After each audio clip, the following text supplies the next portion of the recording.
Okay, I'm done with this. No. Sorry, no. Sorry. Do you know what? That's pathetic. You can trash me, mate, but not my... No. See you later. I'm being...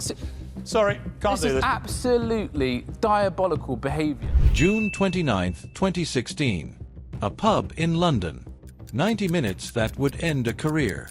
Piers Morgan bought Meghan Markle drinks. They laughed. They talked politics. She said, "Let's meet again." Got in a cab. And never spoke to him again.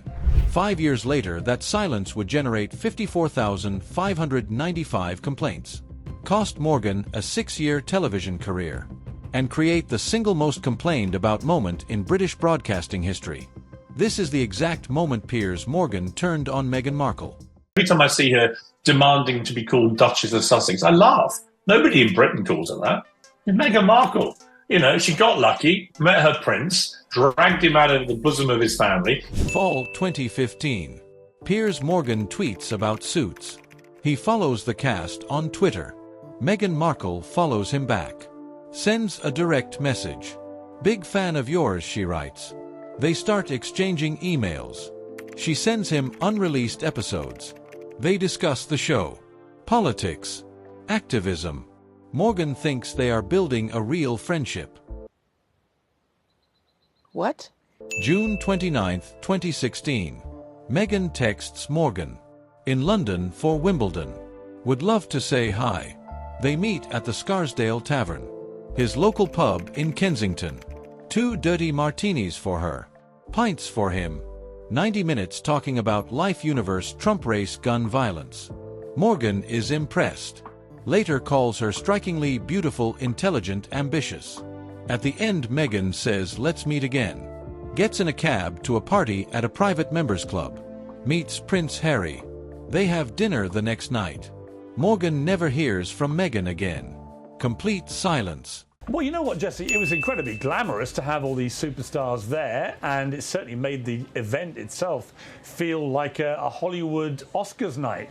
What people miss is this was never about romantic rejection. Morgan himself called their meeting strictly platonic. He was married with 4 children. Meghan was not interested in him that way. Nobody thought this was a date. But here is what actually happened.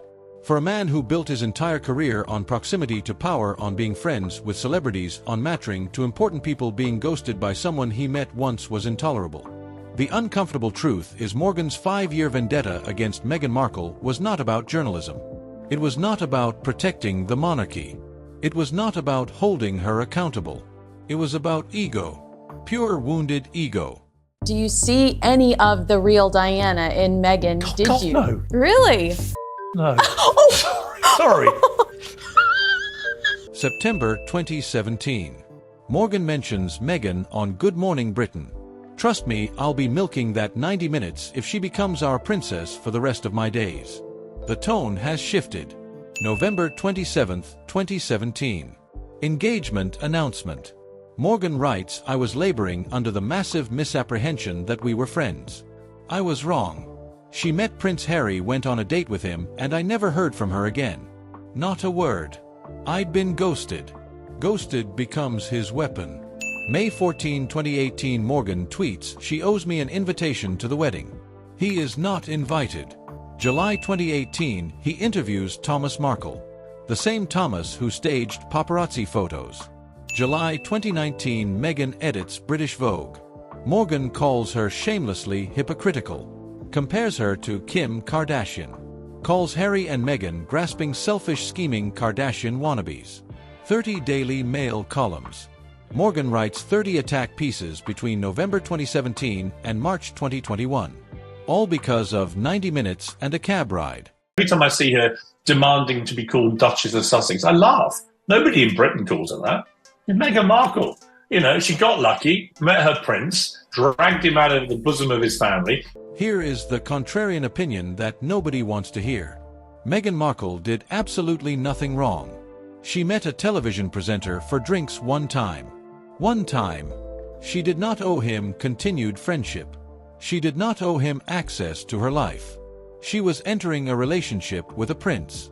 Royal protocols explicitly forbid casual relationships with media figures, especially tabloid editors, which is exactly what Morgan was. He edited the Daily Mirror. He worked for the same tabloid industry that would spend years tearing her apart. The moment Meghan's relationship with Harry became public, she was given clear directives. Do not engage with press. Tell your friends and family to say no comment. Cut contact with anyone in media. This was not personal.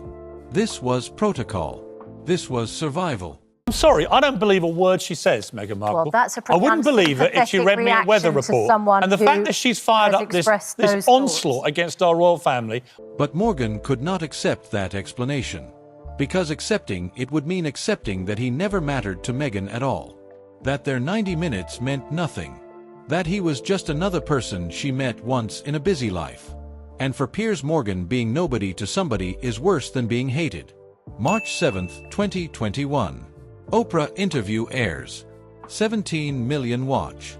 Meghan reveals she was suicidal. Palace refused help.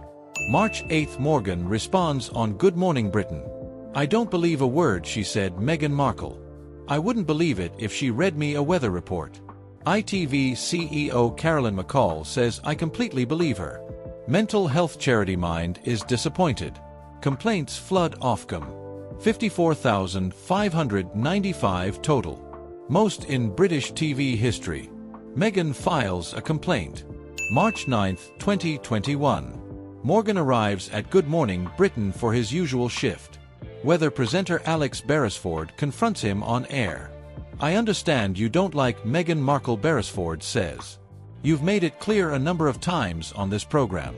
And I understand you had a personal relationship with Meghan Markle and she cut you off. She's entitled to cut you off if she wants to. Has she said anything about you since she cut you off? I don't think she has. But yet you continue to trash her. Morgan stands up. Okay, I'm done with this, he says. Sorry, no.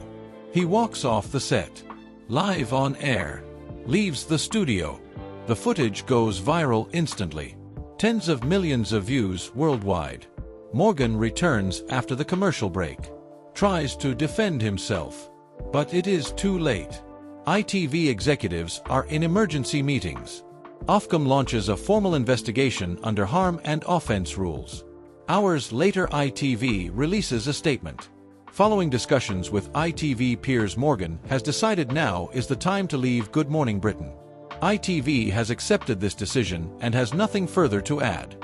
6 years on Britain's top-rated breakfast show. Over. A career-defining role. Gone. Because he could not stop talking about a woman he met once for 90 minutes 5 years earlier. September 1, 2021. Ofcom clears Morgan. Rules that restricting his free speech would be a chilling precedent.